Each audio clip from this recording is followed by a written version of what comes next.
Hi, today we're reading Pig Blood Blues. You could smell the kids before you could see them. Their young sweat turned stale in corridors with barred windows, their bolted breath sour, their heads musty, then their voices subdued by the rules of confinement. Don't run, don't shout, don't whistle, don't fight.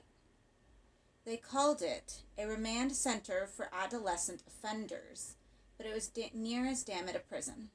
There were locks and keys and warders. The gestures of liberalism were few and far between, and they didn't disguise the truth too well. Tether Down was a prison by sweeter name, and the inmates knew it. Not that Redmond had any illusions about his pupils to be. They were hard, and they were locked away for a reason. Most of them would rob you blind as soon as look at you, cripple you if it suited them, no sweat. He had too many years in the force to believe the sociological lie. He knew the victims, and he knew the kids. They weren't misunderstood morons. They were quick and sharp and immoral, like the razors they hid under their tongues. They had no use for sentiment. They just wanted out. Welcome to Tether Down. Was the woman's name Leverton or Leverthal or... I'm Dr. Leverthal. Leverthal, yes. Hard-bitten bitch we met at the interview. Yes. We're glad to see you, Mr. Redmond. Neil. Please call me Neil. We try not to go on a first-name basis in front of the boys. We find they think they've got a finger into your private life, so I'd prefer you keep to Christian names purely for off-duty hours. She didn't offer hers. Probably something flinty. Yvonne, Lydia. He'd invent something appropriate.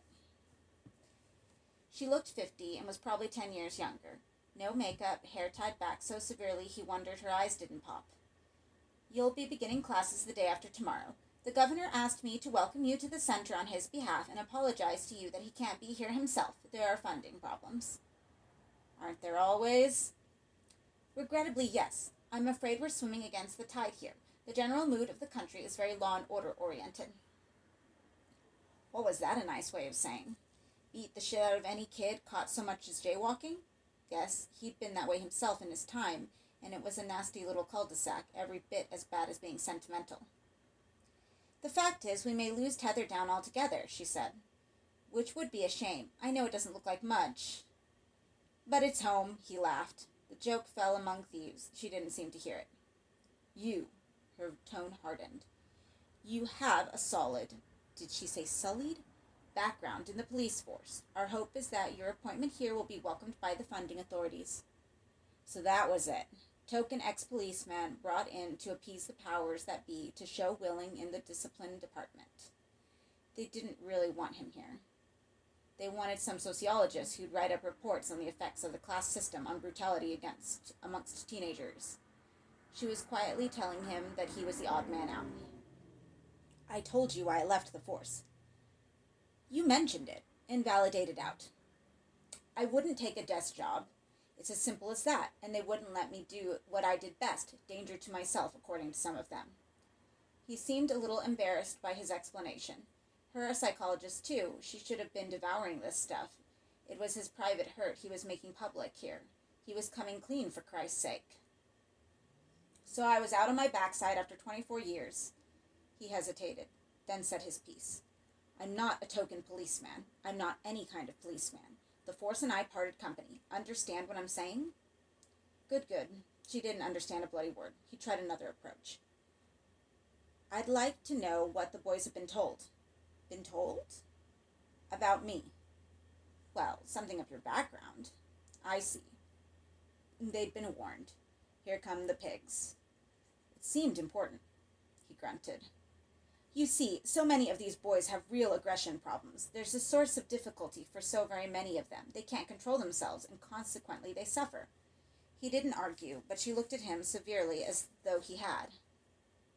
Oh, yes, they suffer.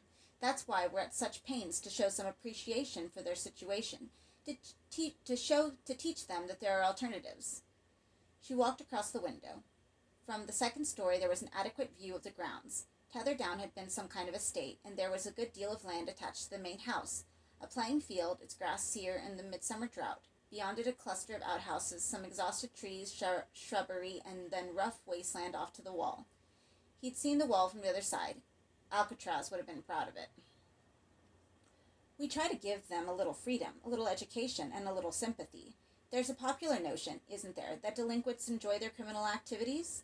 This isn't my experience at all. They come to me guilty, broken. One broken victim flicked a V at Leverthal's back as he sauntered along the corridor. Hair slicked down and parted in 3 places, a couple of homegrown tattoos on his forearm, unfinished. They have committed criminal acts, however, Redmond pointed out. Yes, but, and must presumably be reminded of the fact. I don't think they need any reminding, Mr. Redmond. I think they burn with guilt. She was hot on guilt, which didn't surprise him. They'd taken over the pulpit, these analysts. They were up there where the Bible thumpers used to stand, with the threadbare sermons on the fires below, but with a slightly less colorful vocabulary. It was fundamentally the same story, though, complete with promises of healing if the rituals were observed, and behold, the righteous shall inherit the kingdom of heaven. There was a pursuit on the playing field, he noticed. Pursuit and now a capture. One victim was laying into another smaller victim with his boot. It was a fairly merciless display. Leverthal caught the scene at the same time as Redmond. Excuse me, I must. She started down the stairs. Your workshop is 3rd door on the left if you want to take a look, she called over her shoulder. I'll be right back. Like hell she would. Judging by the way the scene on the field was progressing, it would be a 3-crowbar job to prise them apart. Redmond wandered along to his workshop. The door was locked, but through the wired glass he could see the benches, the vices, the tools. Not bad at all. He might even teach them some woodwork if he was left alone long enough to do it. A bit frustrated, not able to get in, he doubled back along the corridor and followed Leverthal downstairs, finding his way out easily into the sun-lit playing field. A little knot of spectators had grown around the fight, or the massacre, which had now ceased. Leverthal was standing, staring down at the boy on the ground. One of the warders was kneeling at the boy's head. The injuries looked bad. A number of the spectators looked up and stared at a new face as Redmond approached. There were whispers amongst them, some smiles. Redmond looked at the boy. Perhaps 16, he lay with his cheek to the ground as if listening for something in the earth. Lacey, Leverthal named the boy for Redmond. Is he badly hurt? The man kneeling beside Lacey shook his head. Not too bad. Bit of a fall. Nothing broken. There was blood on the boy's face from his smashed nose. His eyes were closed, peaceful. He could have been dead. Where's the bloody stretcher? Said the warder. He was clearly uncomfortable on the drought-hardened ground. They're coming, sir, said someone.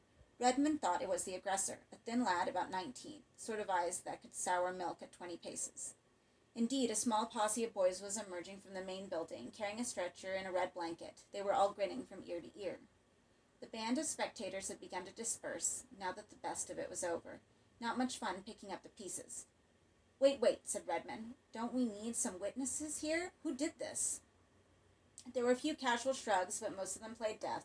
They sauntered away as if nothing had been said. Redmond said, We saw it from the window. Leverthal was offering no support. Didn't we? He demanded of her. It was too far to lay any blame, I think. But I don't want to see any more of this kind of bullying. Do you all understand me? She'd seen Lacey and recognized him easily from that distance. Why not the attacker, too? Redmond kicked himself for not concentrating. Without names and personalities to go with the faces, it was difficult to distinguish between them. The risk of making a misplaced accusation was high, even though he was almost sure of the curdling-eyed boy. This was no time to make mistakes, he decided.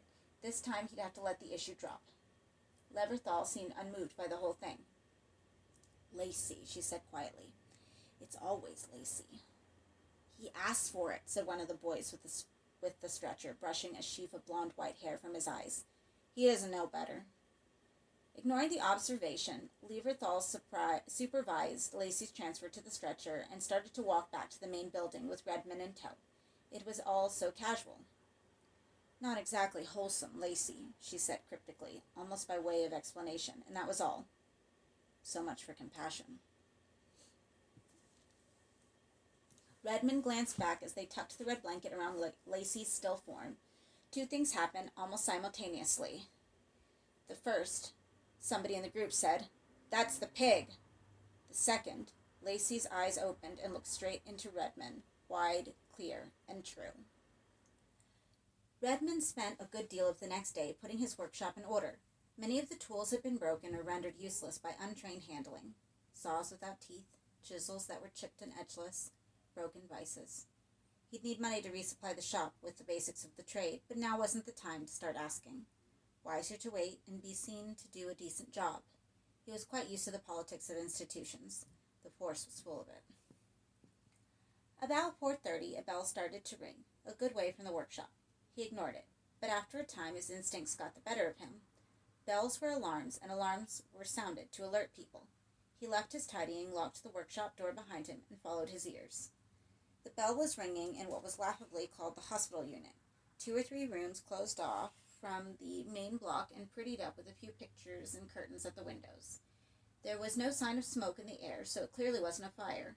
There was shouting, though. More than shouting. A howl. He quickened his pace along the interminable corridors, as he turned a corner towards the unit, a small figure ran straight into him. The impact winded both of them, but Redmond grabbed the lad by the arm before he could take off again. The captive was quick to respond, lashing out with his shoeless feet against Redmond's shin, but he had him fast.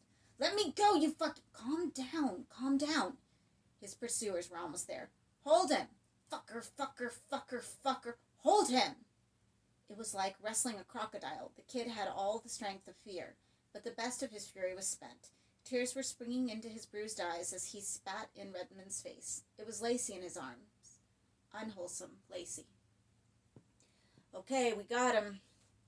Redmond stepped back as the warder took over, putting Lacey in a hold that looked fit to break the boy's arm. 2 or 3 others were appearing around the corner, 2 boys and a nurse, a very unlovely creature. "Let me go! Let me go!" Lacey was yelling, but any stomach for the fight had gone out of him. A pout came to his face in defeat, and still the cow-like eyes turned up accusingly at Redmond, big and brown. He looked younger than his 16 years, almost prepubescent. There was a whisper of bum fluff on his cheek and a few spots amongst the bruises and a badly applied dressing across his nose. But quite a girlish face, a virgin's face, from an age where they were still virgins. And still the eyes. Leverthal had appeared, too late to be of use. "What's going on?" The warder piped up. The chase had taken his breath and his temper. "He locked himself in the lavatories, tried to get out through the window." "Why?" The question was addressed to the warder, not to the child. A telling confusion. The warder, confounded, shrugged. "Why?" Redmond repeated the question to Lacey. The boy just stared as though he'd never been asked a question before. "You the pig?" he said, suddenly, snot running from his nose. "Pig?" "He means policeman," said one of the boys. The noun was spoken with a mocking precision, as though he was addressing an imbecile.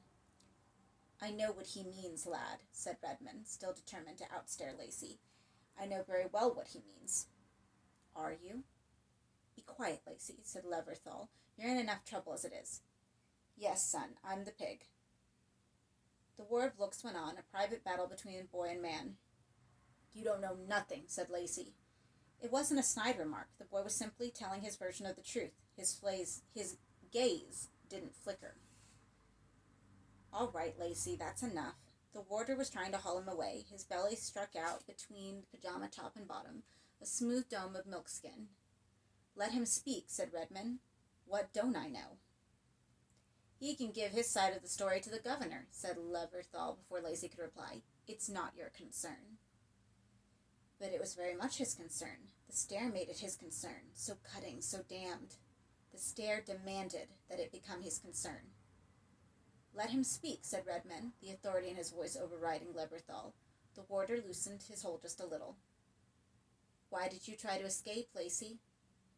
"'Cause he came back." "Who came back? A name, Lacey. Who are you talking about?"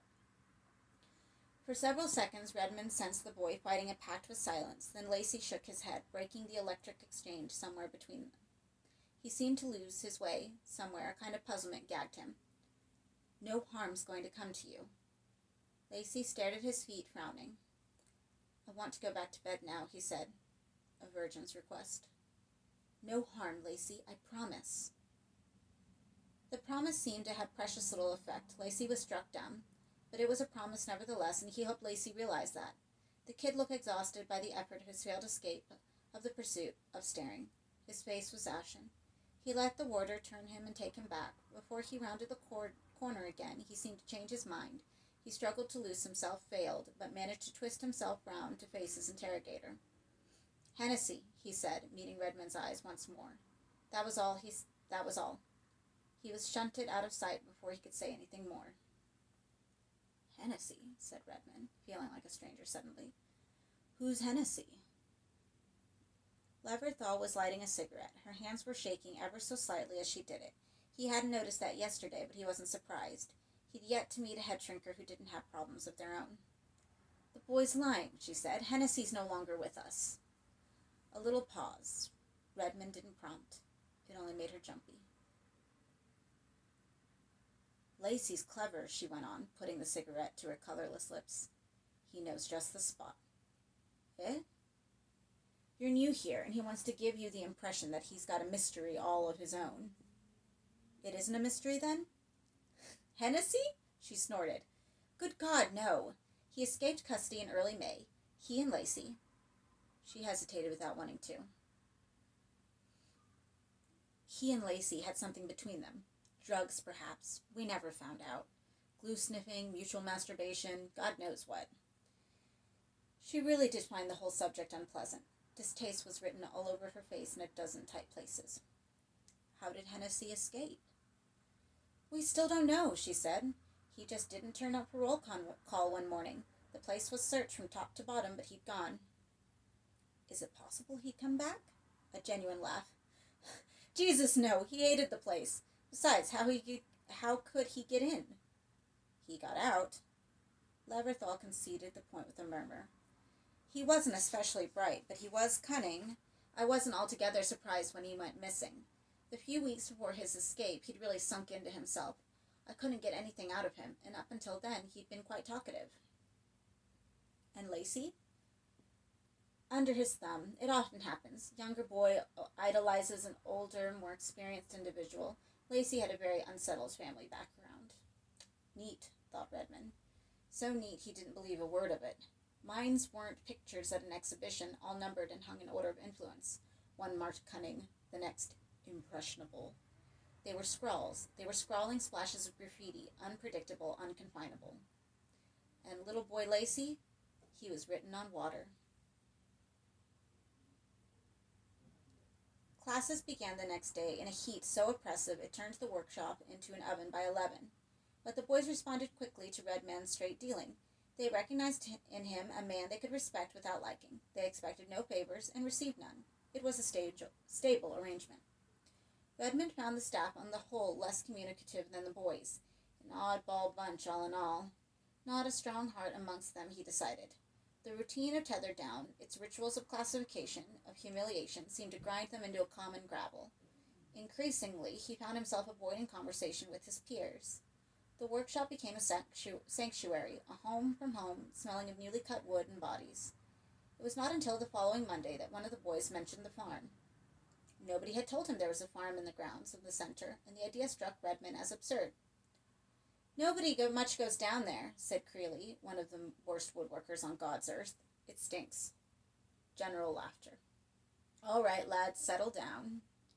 The laughter subsided, laced with a few whispered jibes. "Where is this farm, Creeley?" "It's not even a farm, really, sir," said Creeley, chewing his tongue in incessant routine. "It's just a few huts. Stink they do, sir, especially now." He pointed out the window to the wilderness beyond the playing field. Since he'd last looked out at the site the first day with Leverthal, the wasteland had ripened in a sweaty heat, ranker with weeds than ever. Creeley pointed out a distant brick wall, all but hidden behind a shield of shrubs. "See it, sir?" "Yes, I see it." "That's the sty, sir." Another round of snickers. "What's so funny?" He wheeled on the class. A dozen heads snapped up down to their work. "I wouldn't go down there, sir. It's high as a fucking kite."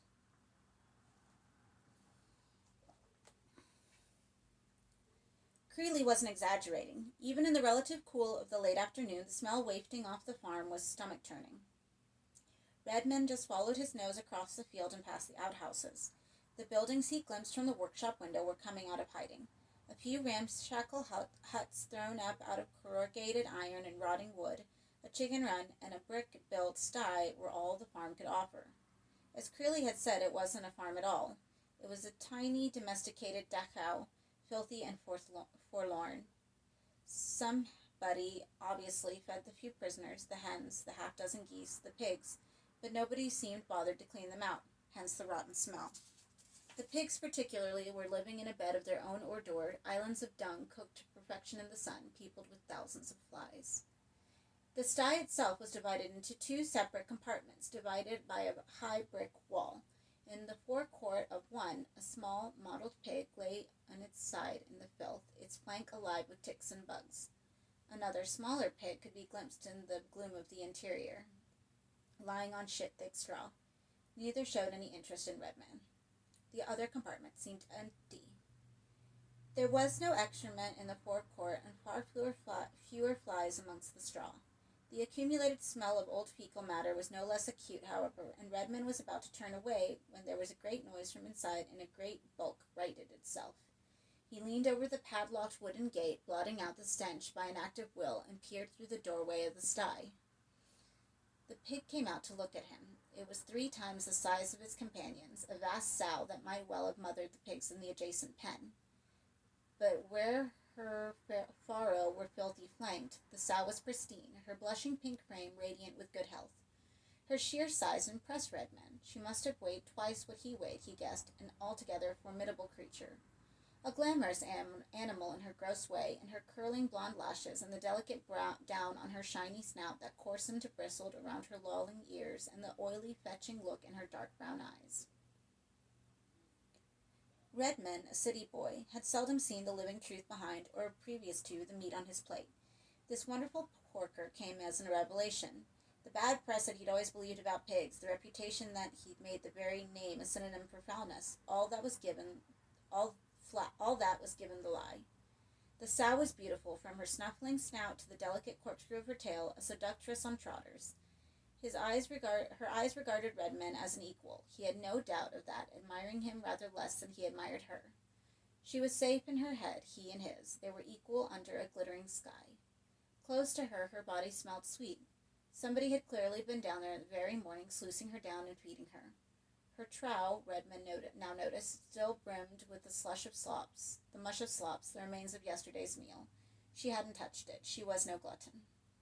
Soon she seemed to have the sum of him, and grunting quietly, she turned around on her nimble feet and returned to the cool of the interior. The audience was over. That night he went to find Lacey. The boy had been removed from the hospital unit and put in a shabby room of his own. He was apparently still bullied by the other boys in his dormitory, and the alternative of this was this solitary confinement.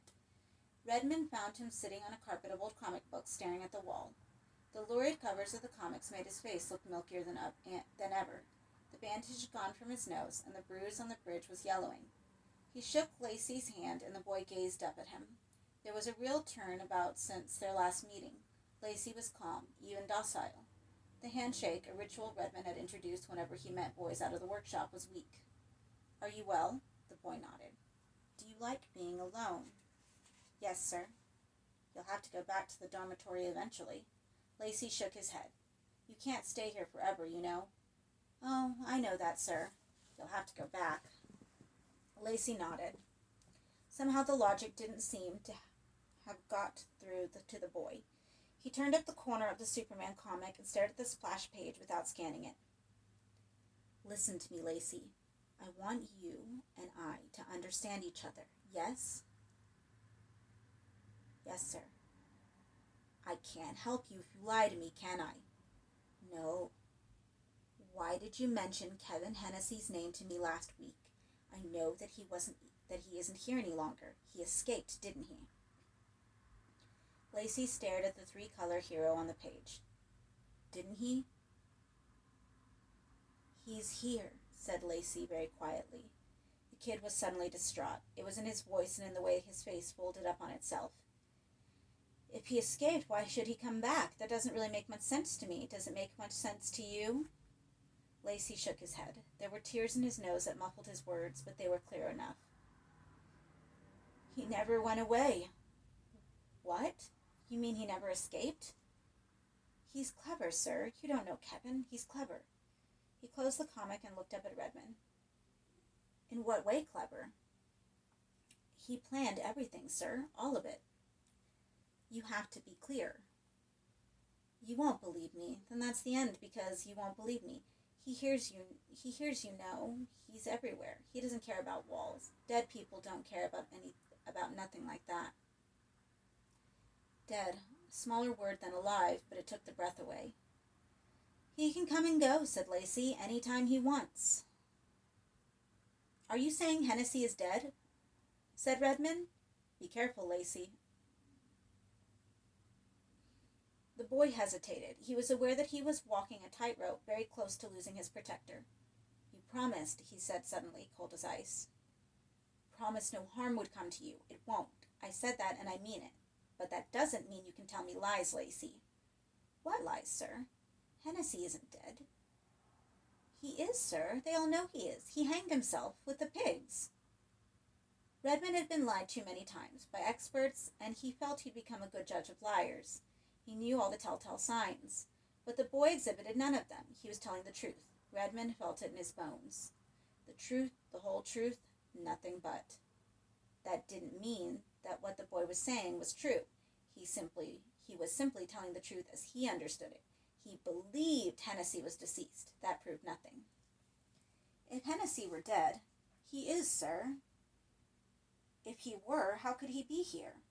The boy looked at Redmond without a trace of guile on his face. Don't you believe in ghosts, sir? So transparent a solution, it flummoxed Redmond. Hennessy was dead, yet Hennessy was here. Hence, Hennessy was a ghost. Don't you, sir? The boy wasn't asking a rhetorical question. He demanded a reasonable answer to his reasonable question. No, boy, said Redmond. No, I don't. Lacey seemed unruffled by his conflict of opinion. You'll see, he said simply. You'll see. In the sty at the perimeter of the grounds, the great nameless sow was hungry. She judged the rhythm of the days, and with their progression her desires grew. She knew that the time for stale slops in a trough was past. Other appetites had taken the taste of those piggy pleasures. She had a taste, since the first time, for food with a certain texture, a certain resonance. It wasn't food she would demand all the time, only when the need came on her. Not a great demand, once in a while, to gobble at the hand that fed her. She stood at the gate of her prison, listless with anticipation, waiting and waiting. She snaffled, she snorted, her impatience becoming a dull anger. In the adjacent pen, her castrated sons, sensing her distress, became agitated in their turn. They knew her nature, and it was dangerous. She had, after all, eaten 2 of their brothers, living fresh and wet from her own womb.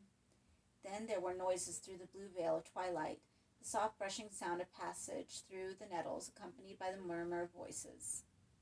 2 boys were approaching the sty, respect and caution in every step. She made them nervous, and understandably so. The tales of her tricks were legion. Didn't she speak, when angered, in that possessed voice, bending her fat, porky mouth to talk with a stolen tongue? Wouldn't she stand on her back trotters, sometimes pink and imperial, and demand that the smallest boys be sent in her shadow to suckle her, naked like her pharaoh? And wouldn't she beat her vicious heels upon the ground until the food they brought for her was cut into petite pieces and delivered into her mouth between trembling finger and thumb? All these things she did, and worse. Tonight the boys knew they had not brought what she wanted. It was not the meal she was due that lay on the plate they carried, nor the sweet white meat she had asked for in that voice of hers, the meat she could, if she desired, take by force. Tonight the meal was simply stale bacon, filched from the kitchens. The nourishment she really craved, the meat that had been pursued and terrified to engorge the muscle, then bruised like a hammered steak for her delection, that meat was under special protection. It would take a while to coax it to the slaughter. Meanwhile, they hoped she would accept their apologies and their tears and not devour them in her anger. One of the boys had shat his pants by the time he reached the sty wall, and the sow smelt him. Her voice took on a different timbre and joined the piquancy of their fear. Instead of the low snort, there was a higher, hotter note out of her. It said, I know. Come and be judged. I know. She watched them through the slats of the gate, her eyes glinting like jewels in the murky night, brighter than the night because living, purer than the night because wanting. The boys knelt at the gate, their heads bowed up in supplication, the plate they both held lightly covered with a piece of stained muslin. "Well," she said. The voice was unmistakable in their ears, his voice out of the mouth of the pig. The elder boy, a black kid with a cleft palate, spoke quietly to the shining eyes, making the best of his fear. "It's not what you wanted. We're sorry." The other boy, uncomfortable in his crowded trousers, murmured his apology too. "We'll get him for you, though. We will, really. We'll bring him to you very soon as we possibly can." "Why not tonight?" said the pig. "He's being protected. A new teacher, Mr. Redman." The sow seemed to know it all already. She remembered the confrontation across the wall, the way he'd stared at her as though she was a zoological specimen. So that was her enemy, that old man. She'd have him. Oh, yes. The boys heard her promise of revenge and seemed content to give the matter taken out of their hands. Give her the meat," said the black boy. The other one stood up, removing the muslin cloth. The bacon smelled bad, but the sow nevertheless made wet noises of enthusiasm. Maybe she had forgiven them. "Go on, quickly." The boy took the first strip of bacon between finger and thumb and proffered it. The sow turned her mouth sideways up to it and ate, showing her yellowish teeth. It was gone quickly. The second, the third, fourth, fifth, the same. The sixth and last piece she took with his fingers, snatched with such elegance and speed the boy could only cry out as her teeth champed through the thin digits and swallowed them. He withdrew his hand from over the sty wall and gawped at his mutilation. She had done only a little damage considering. The top of his thumb and half of his index finger was gone. The wounds bled quickly, fully splashing on his shirt and his shoes. She grunted and snorted and seemed satisfied. The boy yelped and ran. "Tomorrow," said the sow to the remaining supplicant. "Not this old pig meat. It must be white, and lacy." She thought it was a fine joke. "Yes," the boy said. "Yes, of course." "Without fail," she ordered. "Yes. Or I will come for him myself. Do you hear me?" "Yes." "I come for him myself wherever he's hiding. I will eat him in his bed if I wish. In his sleep I will eat off his feet, then his legs, then his balls, then his hips. Yes, yes, I want him," said the sow, grinding her trotter in the straw. "He's mine." "Hennessy dead," said Leverthal, head still down as she wrote one of her interminable reports. "It's another fabrication. One minute the child says he's in the center, the next he's dead. The boy can't even get his story straight." It was difficult to argue with the contradictions, unless one accepted the idea of ghosts as readily as Lacey. There was no way Redmond was going to try and argue that point with the woman. That part was nonsense. Ghosts were foolishness, just fears made visible. But the possibility of Hennessy's suicide made more sense to Redmond. He pressed on with his argument. "So where did Lacey get this story from about Hennessy's death? It's a funny thing to invent." She deigned to look up, her face drawn up into itself like a snail in its shell. "Fertile imaginations are par for the course here. If you heard the tales I've got on tape, the exoticism of some of them would blow your head open." "Have there been suicides here? In my time?" She thought for a moment, pen poised. "2 attempts, neither, I think, intended to succeed. Cries for help." "Was Hennessy one?" She allowed herself a little sneer as she shook her head. "Hennessy was unstable in a completely different direction. He thought he was going to live forever. That was his little dream. Hennessy, the Nietzschean Superman. He had something close to contempt for the common herd. As far as he was concerned, he was a breed apart. As far as the rest of us, mere mortals, as he was beyond that wretched..." He knew she was going to say pig, but she stopped just short of the word. "Those wretched animals on the farm," she said, looking back down at her report. "Hennessy spent time at the farm?" "No more than any other boy," she lied. "None of them much like farm duties, but it's part of the work rota. Mucking out isn't a very pleasant occupation. I can testify to that." The lie he knew she'd told made Redmond keep back Lacey's final detail. that Hennessy's death had taken place in the pigsty. He shrugged and took an entirely different tack. Is Lacey under medication? Some sedatives. Are the boys always sedated when they've been in a fight? Only if they try to make escapes. We haven't got enough staff to supervise the likes of Lacey. I don't see why you're so concerned. I want him to trust me. I promised him. I don't want to let him down. Frankly, all this sounds suspiciously like special pleading. The boy's one of many, no unique problems, and no particular hope of redemption. Redemption? It was a strange word. Rehabilitation, whatever you choose to call it. Look, Redmond, I'll be frank. There's a general feeling that you're not really playing ball here. Oh? We all feel, I think this includes the governor, that you should let us go about our business the way we're used to. Learn the ropes before you start interfering. She nodded. It's as good a word as any. You're making enemies. Thank you for the warning. This job's difficult enough without enemies, believe me. She attempted a conciliatory look, which Redmond ignored. Enemies he could live with. Liars he couldn't. The governor's room was locked as it had been for a full week now. Explanations differed as to where he was. Meetings with funding bodies was a favorite reason touted amongst the staff, though the secretary claimed she didn't exactly know. There were seminars at the university he was running, somebody said, to bring some research to bear on the problems of remand centers. Maybe the governor was at one of those. If Mr. Redmond wanted, he could leave a message. The governor would get it. Back in the workshop, Lacey was waiting for him. It was almost 7:15. Classes were well over. What are you doing here? Waiting, sir. What for? You, sir. I wanted to give you a letter, sir. From me, ma'am. Can you get it to her?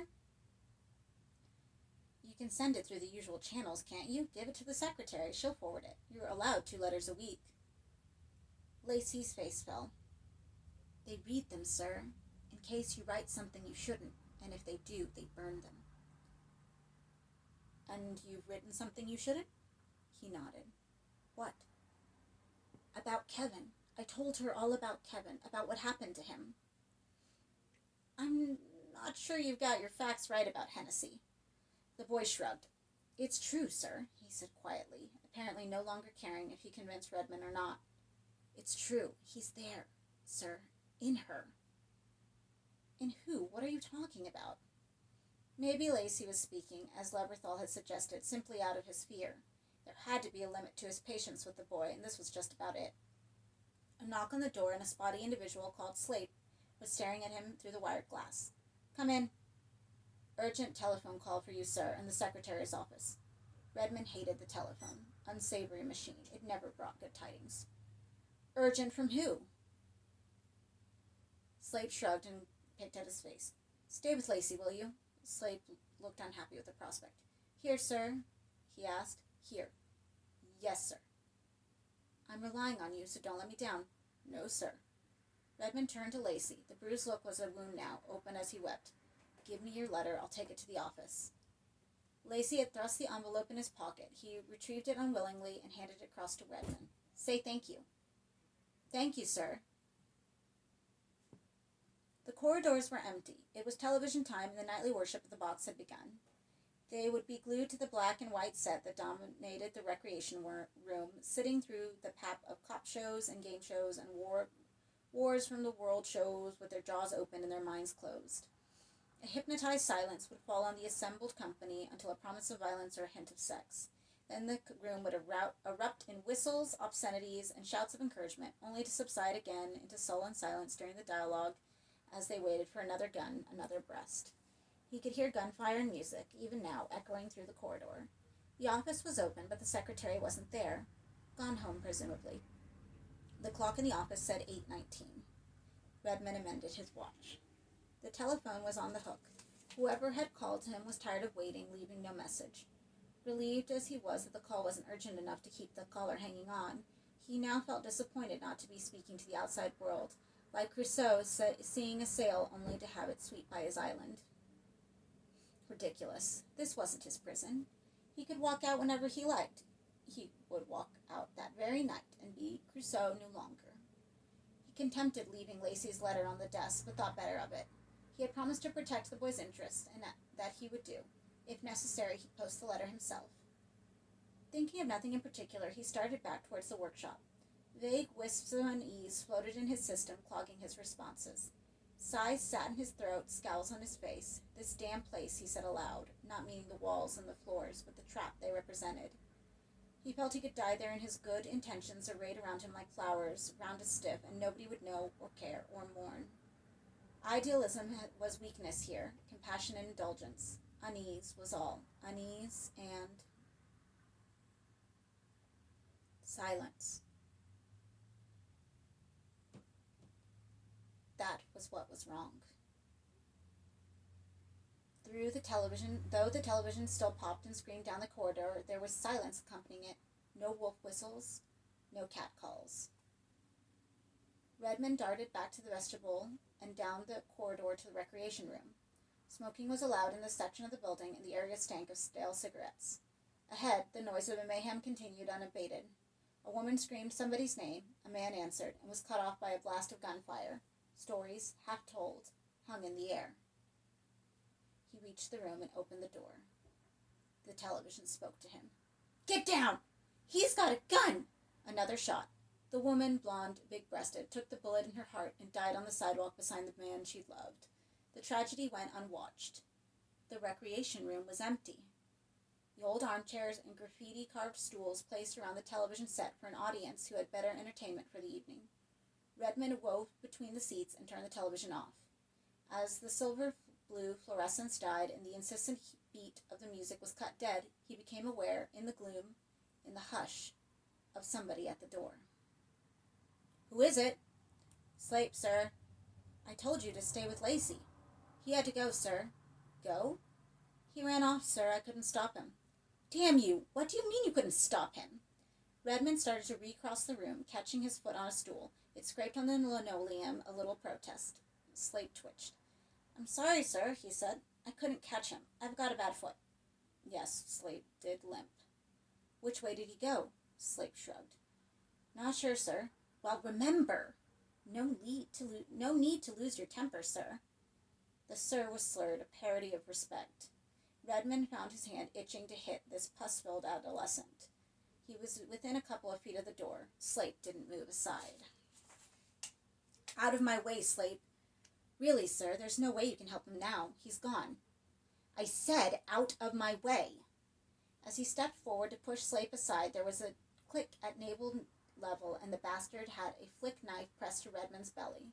The point bit the fat of his stomach. "There's really no need to go after him, sir." "What in God's name are you doing, Slape?" "We're just playing a game," he said through teeth gone gray. "There's no real harm in it. Best leave well enough alone." The point of the knife had drawn blood. Warmly it wended its way down into Redmond's groin. Slape was prepared to kill him, no doubt of that. Whatever this game was, Slape was having little fun of it all on his own. Killing teacher, it was called. The knife was still being pressed infinitesimally slowly through the wall of Redmond's flesh. The little rivulet of blood had thickened into a stream. "Kevin likes to come out and play once in a while," said Slape. "Hennessy?" "Yes, you like to call us by our second names, don't you? That's more manly, isn't it? That means we're not children. That means we're men. Kevin isn't quite a man, though, you see, sir. He never wanted to be a man. In fact, I think he hated the idea. You know why?" The knife divided muscle now, just gently. "He thought once you were a man you started to die, and Kevin used to say he'd never die." "Never die. Never." "I want to meet him." "Everybody does, sir. He's charismatic. That's the doctor's word for it. Charismatic." "I want to meet this charismatic fellow." "Soon." "Now." "I said soon." Redmond took the knife hand at the wrist so quickly, Slape had no chance to press the weapon home. The adolescent's response was slow, doped perhaps, and Redmond had the better of him. The knife dropped from his hand as Redmond's grip tightened. The other hand took Slape at a stranglehold, easily rounding his emaciated neck. Redmond's palm pressed on his assailant's Adam's apple, making him gargle. "Where's Hennessy? You take me to him." The eyes that looked down at Redmond were slurred as his words, the irises pinpricks. "Take me to him!" Redmond demanded. Slape's hand found Redmond's cut belly, and his fist jabbed to the wound. Redmond cursed, letting his hold slip, and Slape almost slid out of his grasp, but Redmond drove his knee into the other's groin fast and sharp. Slape wanted to double up in agony, but the neck hold prevented him. The knee rose again, harder, and again, and again. Spontaneous tears ran down Slape's face, coursing through the main minefield of his boils. "I can hurt you twice as badly as you can hurt me," Redmond said. "So if you want to go on doing this all night, I'm happy as a sandboy." Slape shook his head, grabbing his breath through his constricted windpipe in short, painful grasps. "You don't want any more?" Slape shook his head again. Redmond let go of him and flung him across the corridor against the wall.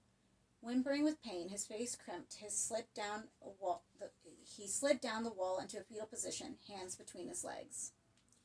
"Where's Lacey?" Slape had begun to shake. The words tumbled out. "Where'd you think? Kevin's got him." "Where's Kevin?" Slape looked down at Redmond, puzzled. "Don't you know?" "I wouldn't ask if I did, would I?"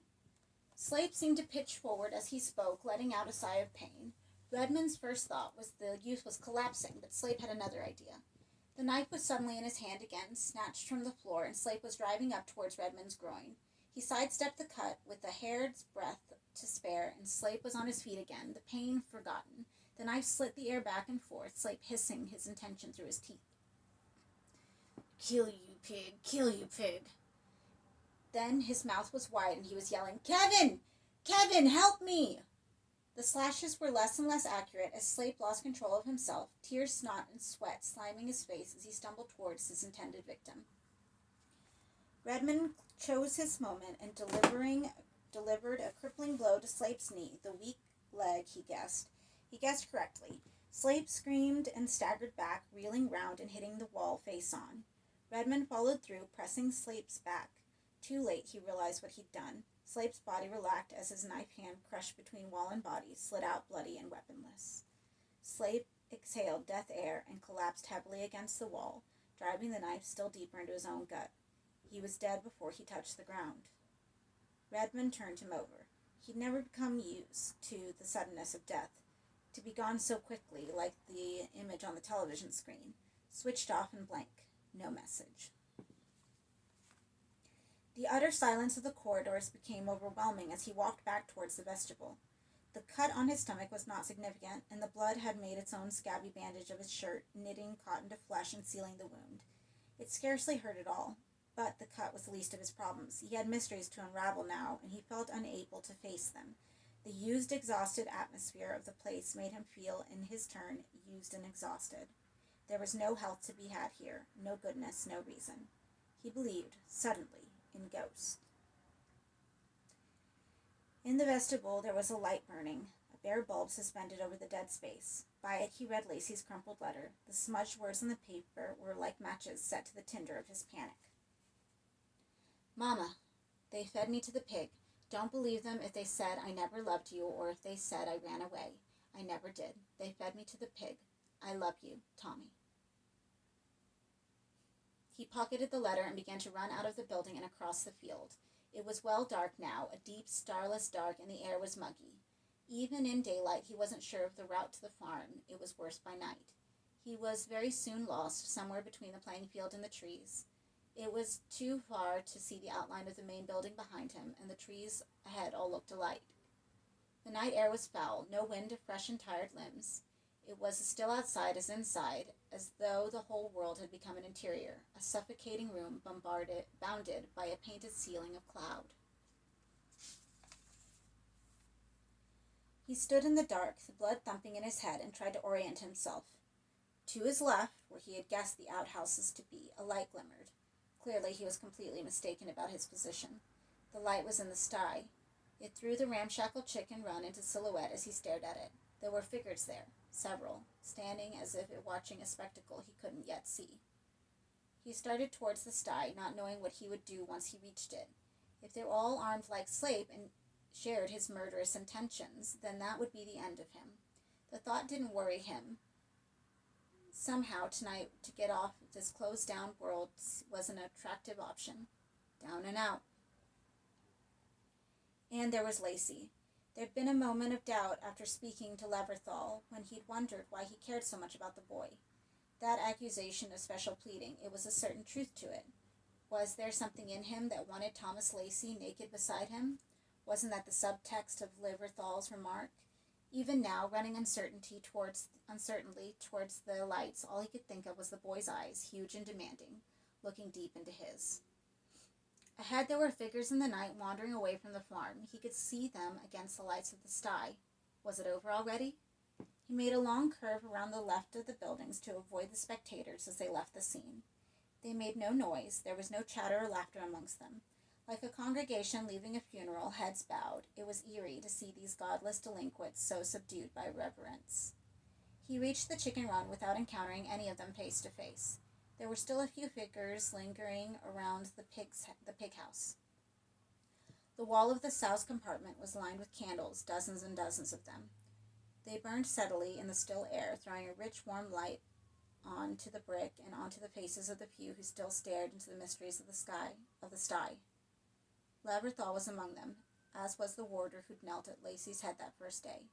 2 or 3 boys were there too, whose faces he recognized but could not put names to. There was a noise from the sty, the sound of the sow's feet on the straw as she accepted their stares. Somebody was speaking, but he couldn't make out who. An adolescent's voice, with a lilt to it. As the voice halted in its monologue, the warder and another of the boys broke rank, as if dismissed, and turned away into the dark. Redmond crept a little closer. Time was of the essence now. Soon the first of the congregation would have crossed the field and be back in the main building. They'd see Slape's corpse, raise the alarm. He must find Lacey now, if indeed Lacey was still to be found. Laverthal saw him first. She looked from the sty and nodded a greeting, apparently unconcerned by his arrival. It was as if his appearance at this place was inevitable, as if all routes led back to the farm, to the straw house and the smell of excrement. It made a kind of sense that she'd believed that. He almost believed it himself. "Leverthal," he said. She smiled at him openly. The boy beside her raised his head and smiled too. "Are you Hennessy?" he asked, looking at the boy. The youth laughed, and so did Leverthal. "No," she said. No. Hennessy is here." She pointed to the sty. Redmond walked the few remaining yards to the wall of the sty, expecting, and not daring to expect, the straw and the blood and the pig and Lacey. But Lacey wasn't there. Just the sow, big and beady as ever, standing amongst pats of her own ordure, her huge, ridiculous ears flapping over her eyes. "Where's Hennessy?" asked Redmond, meeting the sow's gaze. "Here," said the boy. "This is a pig." "She ate him," said the youth, still smiling. He obviously thought the idea delightful. "She ate him, and he speaks out of her." Redmond wanted to laugh. This made Lacey's tales of ghosts seem almost plausible by comparison. They were telling him the pig was possessed. "Did Hennessy hang himself, as Tommy said?" Leverthal nodded. "In the sty?" Another nod. Suddenly, the pig took on a different aspect. In his imagination, he saw her reaching up to sniff at the feet of Hennessy's twitching body, sensing the death coming over it, salivating at the thought of its flesh. He saw her licking the dew that oozed from its skin as it rotted, lapping at it, nibbling daintily at first, then devouring it. It wasn't too difficult to understand how the boys could have made a mythology of that atrocity, inventing hymns to it, attending upon the pig like a god. The candles, the reverence, the intended sacrifice of Lacey. It was evidence of sickness, but it was no more strange than 1,000 other customs of faith. He even began to understand Lacey's lassitude, his inability to fight the powers that overtook him. "Mama, they fed me to the pig." Not "Mama, help me, save me," just, "They gave me to the pig." All this he could understand. They were children, many of them undereducated, some verging on mental instability, all susceptible to superstition. But that didn't explain Leverthal. She was staring into the sty again, and Redmond registered for the first time that her hair was unclipped and lay on her shoulders, honey-colored in the candlelight. "It looks like a pig to me, plain and simple," he said. "She speaks with his voice," Leverthal said quietly. "Speaks in tongues, you might say. You'll hear him in a while, my darling boy." Then he understood. "You and Hennessy?" "Wait. Don't look so horrified," she said. "He was 18, hair blacker than you've ever seen, and he loved me." Why did he hang himself? To live forever, she said, so he'd never be a man and die. We didn't find him for 6 days, said the youth, almost whispering in Redmond's ear. And even then she wouldn't let anybody near him, once she had him to herself. The pig, I mean, not the doctor. Everyone loved Kevin, you see, he whispered intimately. He was beautiful. And where's Lacey? Lieberthal's loving smile decayed. With Kevin, said the youth, where Kevin wants him. He pointed through the door of the sty. There was a body lying on the straw back to the door. If you want him, you'll have to go and get him, said the boy, and the next moment he felt he had the back of Redmond's neck in like a vice-like grip. The sow responded to the sudden action. She started to stamp the straw, showing the whites of her eyes. Redmond tried to shrug off the boy's grip, at the same time delivering an elbow to his belly. The boy backed off, winded and cursing, only to be replaced by Leverthal. Go to him, she said as she snatched at Redmond's hair. Go to him if you want him. Her nails raked across his temple and nose, just missing his eyes. Get off me, he said, trying to shake the woman off, but she clung, her head lashing back and forth as she tried to press him over the wall. The rest happened at horrid speed. Her long hair brushed through a candle flame, and her head caught fire, the flames climbing quickly. Shrieking for help, she stumbled heavily against the gate. It failed to support her weight and gave inward. Redmond watched helplessly as the burning woman fell among the straw. The flames spread enthusiastically across the forecourt towards the sow, lapping up the kindling. Even now, in extremis, the pig was still a pig. No miracles here, no speaking or pleading in tongues. The animal panicked as the blaze surrounded her, cornering her stamping bulk and licking at her flanks. The air was filled with the stench of singeing bacon as the flames ran up her sides and over her head, chasing through her bristles like grass fire. Her voice was a pig's voice, her complaints a pig's complaints. Hysterical grunts escaped her lips, and she hurtled across the forecourt of the sty and out of the broken gate, trampling Leverthal. The sow's body, still burning, was a magic thing in the night as she careered across the field, weaving about in pain.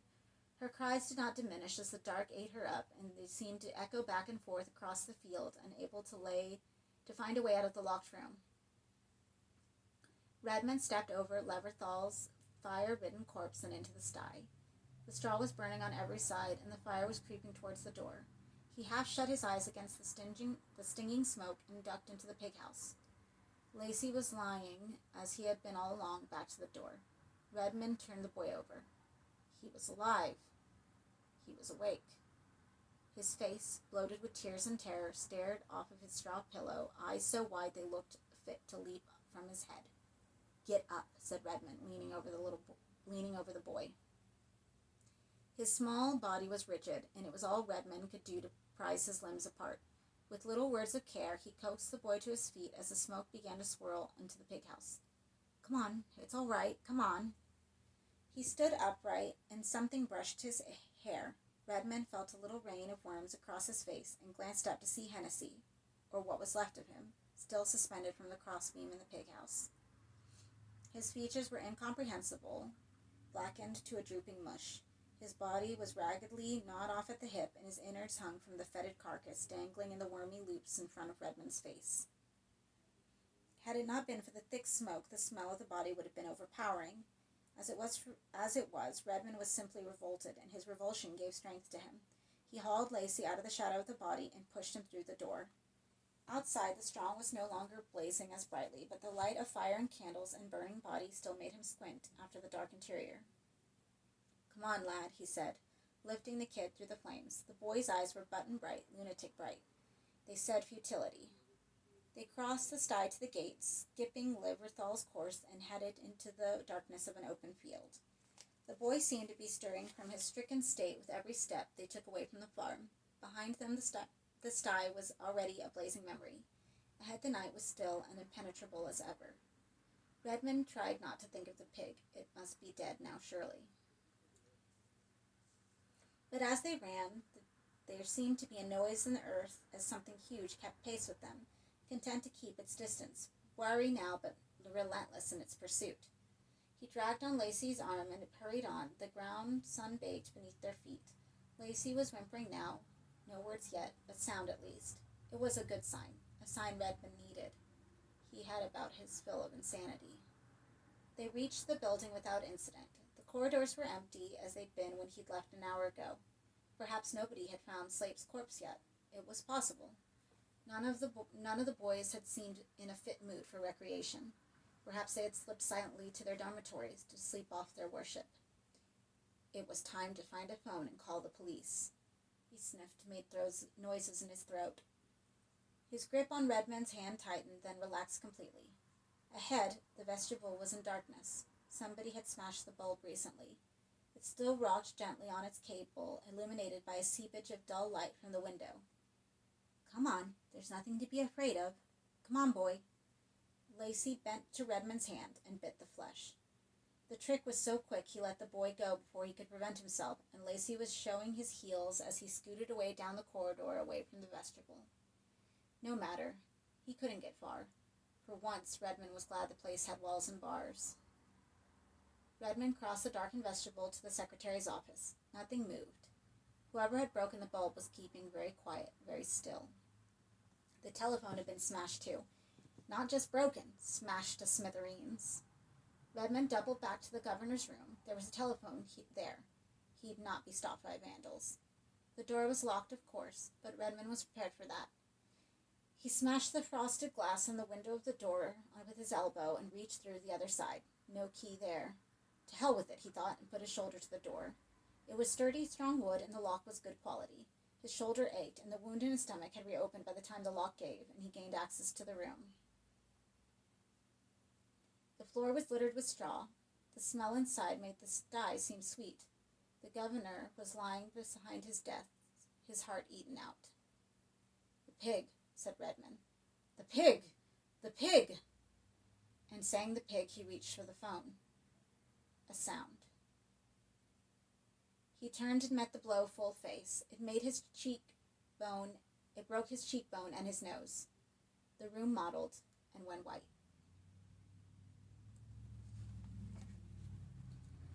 The vestibule was no longer dark.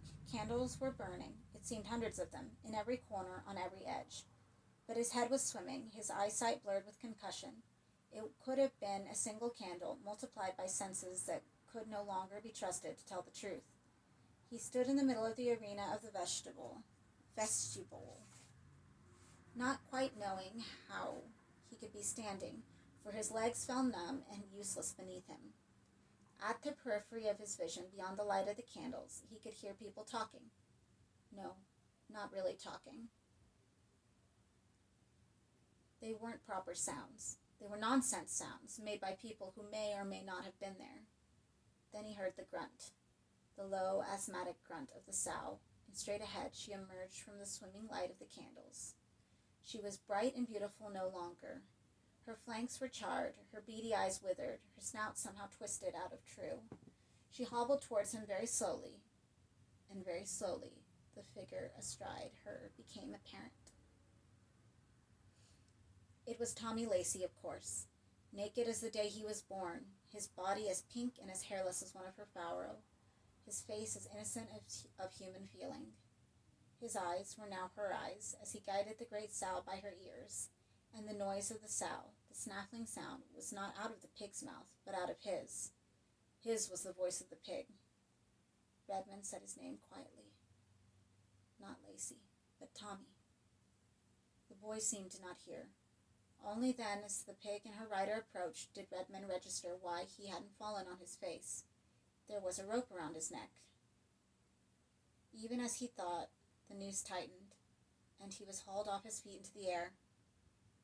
No pain, but a terrible horror, worse, so much worse than pain, opened in him, a gorge of loss and regret, and all he was sank away into it. Below him, the sow and the boy had come to a halt beneath his jangling feet. The boy, still grunting, had climbed off the pig and was squatting down beside the beast. Through the graying air, Redmond could see the curve of the boy's spine, the flawless skin of his back. He saw, too, the knotted rope that protruded from between his pale buttocks and end frayed, for all the world like the tail of the pig. The sow put its head up, though its eyes were beyond seeing. He liked to think that she suffered, and would suffer now until she died. It was almost sufficient to think of that. Then the sow's mouth opened, and she spoke. He wasn't certain how the words came, but they came. a boy's voice lilting. "This is the state of the beast," it said, "to eat and be eaten." Then the South smiled, and Redmond felt, though he had believed himself numb, the first shock of pain as Lacey's teeth bit off a piece from his foot, and the boy clambered, snorting up his savior's body to kiss out his life.